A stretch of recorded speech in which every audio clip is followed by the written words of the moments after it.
Question 24. 48 students completed some homework. The histogram shows information about the times taken. We need to work out an estimate of the interquartile range. Okay, to start with, what we need to remember about histograms is that the frequency is given by the area of the bars. We do the class width times by the frequency density. So we're going to go ahead and find all the areas of each of these bars first of all. So for the first one, I've got a class width of 5 and a frequency density of 1.6, and 5 times 1.6 is 8. So that means that there were 8 students that took between 0 and 5 minutes to complete their homework. Okay, for the next one we've got a width of 10 and a frequency density of 0.8, so 10 times 0.8 again is 8. So that means that there were 8 students that took between 5 and 15 minutes to do their homework. 10 times 1.2 is 12, so 12 students took between 15 and 25 minutes. And then we've got 20 times 1.0, so there are 20 students that took between 25 and 45 minutes to do their homework.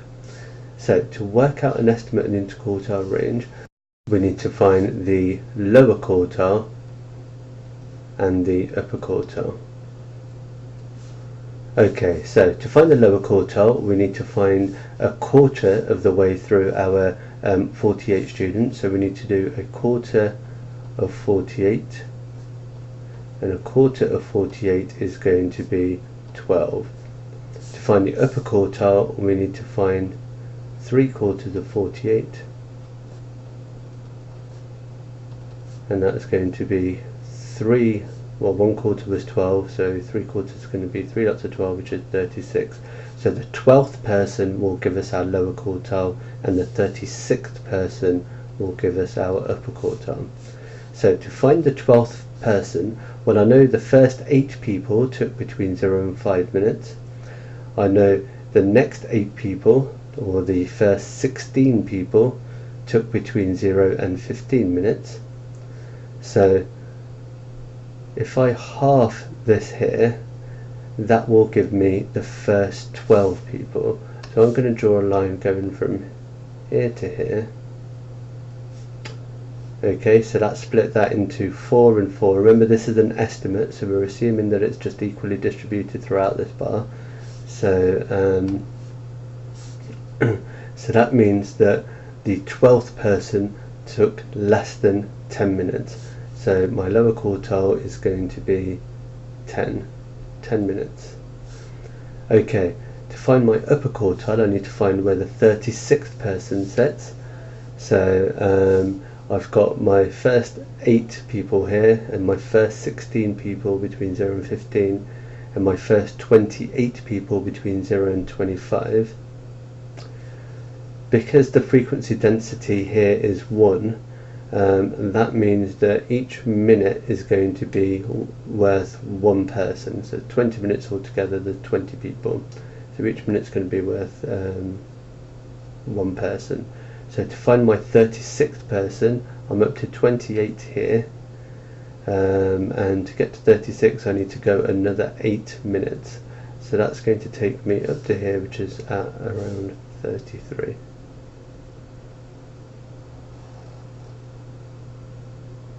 Okay, so just to clarify here, so what I'm saying is that this whole bar is worth 20, this side of the bar must be worth 8, and this side of the bar must be worth 12. So this is now 8, 16, 28, 36. So this is now going to be the 36th person along. And that's going to be 33 minutes. So my upper quartile is going to be 33 minutes. Okay, my interquartile range is going to be my upper quartile take away my lower quartile, which is 33 take away 10, and that's going to be equal to 23. So it's going to be 23 minutes. Question 25. The diagram shows a logo. ABE and DCE are congruent triangles, so this triangle here and this triangle here are exactly the same. BCE is a sector of a circle with centre E, so this is our sector of a circle. We need to show that the area of the logo is 510 centimeters squared to two significant figures. Okay, so first of all, let's concentrate on the triangles. So triangle ABE, we know that it's not a right angle triangle, but we've got two lengths and we've got the angle in between. So that means that we should be able to use our formula that where the area of the triangle is equal to a half AB sine C. So for this particular triangle, that would be length A, that would be length B, that would be angle C. So I can say that my area is going to be equal to a half of 26 times 15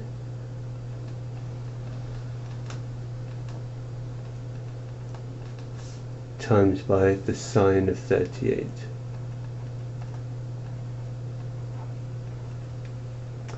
Okay, and then using my calculator,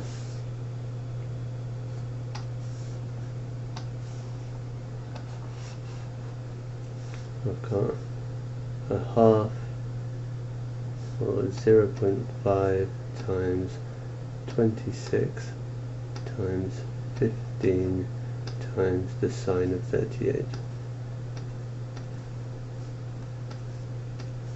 And that gives me 120.05, etc.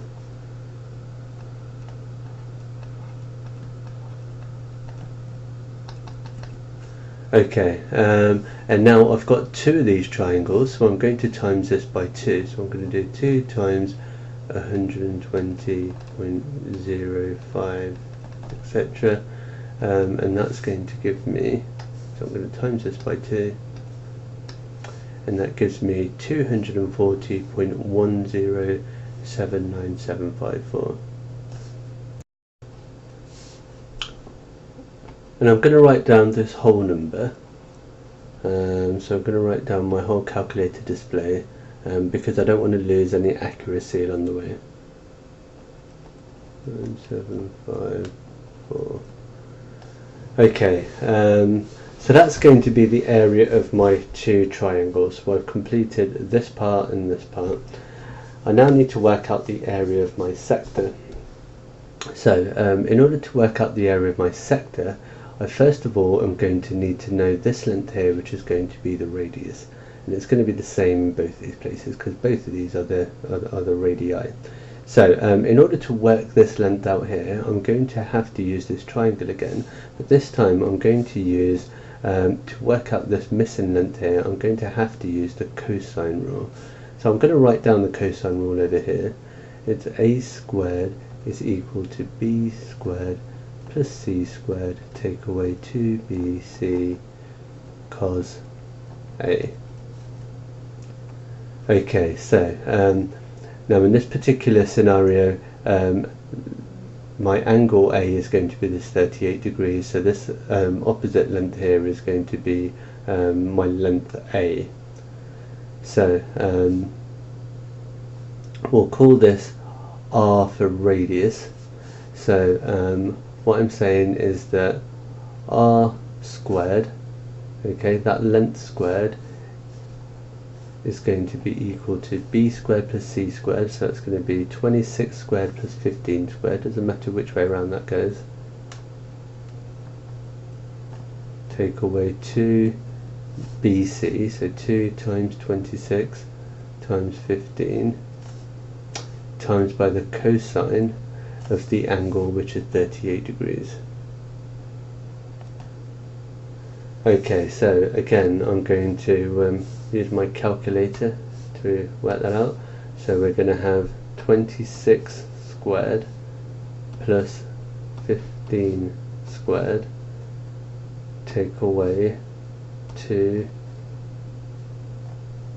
times 26 times 15 times cosine 38.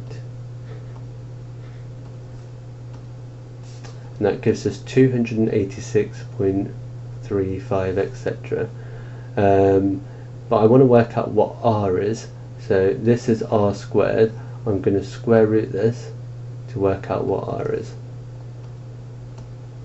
and that gives me 16.92192.696. So r is equal to 16.92192.696.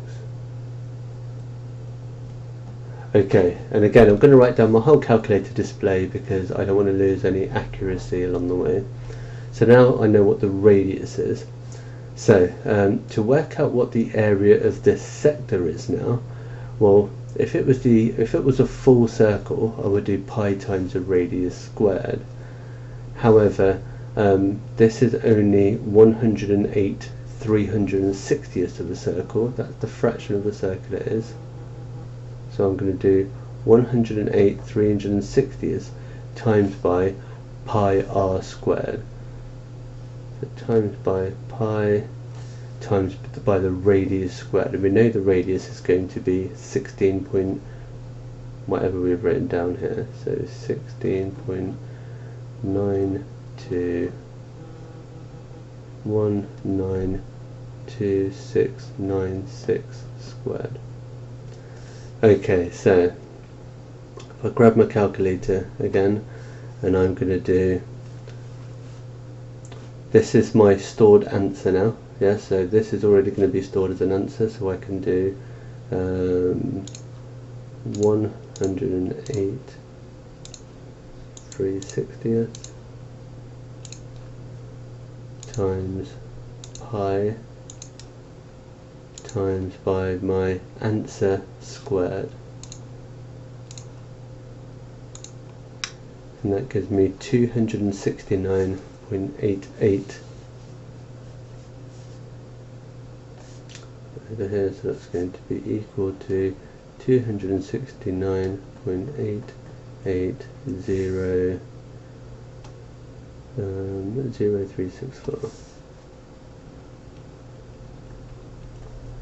Okay, so that's going to be the area of that part there. I'm now going to add these two together, so my total area is going to be equal to 240.1079754 plus 269.88000364. So I've already got this number in my calculator, so I'm going to add on 240.1079754, and that gives me 509.98. And we want our answer to two significant figures, so to two significant figures this is in fact going to be rounded to that number there, my tens column, so that's going to be 510 centimeters squared. I'm going to say is roughly equal to 510 centimeters squared. Okay. Question 26. A sketch of a quadrilateral ABCD is shown. ABCD is enlarged with centre B and a scale factor of 1/3. We need to circle the vertex that is invariant. So when we have an enlargement, the centre of enlargement is the only point that won't change. It will always stay where it is. So it's always going to be invariant. So if I was going to enlarge about this point here, yeah, that's where it's saying the centre is at B, then all of these other points would change by a factor of 1/3, apart from that point there, that will stay where it is. So we call that an invariant point. That's going to be point B. Okay, now part B says a sketch of a quadrilateral PQRS is shown. PQRS is reflected in the line y equals x. We need to circle the vertex that is invariant. So when we reflect in a line, then everything changes apart from anything that was on the reflection line. So the line y is equal to x is going to look like that. It's where the y coordinate is equal to the x coordinate. So if we reflected in this line, all of these points would change. They'd go to somewhere else. Apart from any of the points that lie on this line, they would stay where they are. So this point here, the point P, because the line y equals x goes through the point P, because it goes through 1, 1, then that point there is going to be invariant. It's not going to change, so it's going to be point P. The y coordinate is equal to the x coordinate at this point, so it's not going to change. Question 27. Part A. H of x is equal to the cube root of x for all values of x. On the grid, we're going to draw the graph of the inverse function y is equal to the inverse of h of x for -2 to 2. Okay, so if we know that h of x is equal to the cube root of x, then the inverse of h of x, well, the inverse of the cube root of x is going to be x cubed. So if we want to draw the graph of y is equal to the inverse of h of x, we need to draw the graph of y is equal to x cubed. Okay, so I want to plot the points between a -2 and 2 for y is equal to x cubed. So when x is equal to, we'll draw a little table over here, I think. So when x is -2, y is going to be -2 cubed, which is -2 times -2, which is 4, times -2 again, which is -8. When x is -1, y is going to be -1 cubed, which is -1. When x is 0, y is going to be 0 cubed, which is 0. When x is 1, y is going to be 1 cubed, which is 1. And when x is 2, y is going to be 2 cubed, which is 2 times 2 times 2, which is 8. Okay, we can now plot these points. We've got -2, -8, which is down here. We've got -1, -1. 0, 0, 1, 1, and we've got 2, 8. Okay, and we want to join these together with a smooth curve.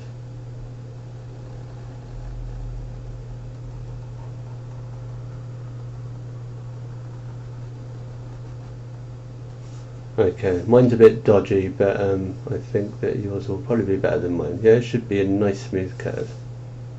Question 27b. For all values of x, f of x is equal to sin x and g of x is equal to x plus 90. On the grid, we're going to draw the graph of the composite function fg of x for 0 to 360 degrees. Now fg of x, this here means the f of g of x. So what we're saying, into this function f, which is sin x, we're going to put in this function g of x, which is x plus 90. So we're inputting this into this function, which means that fg of x must be equal to the sine, and the input is now x plus 90.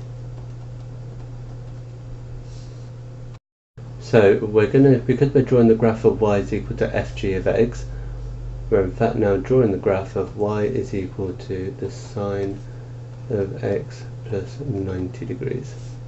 Okay, so we already know that the graph of y is equal to sine x looks like this. It goes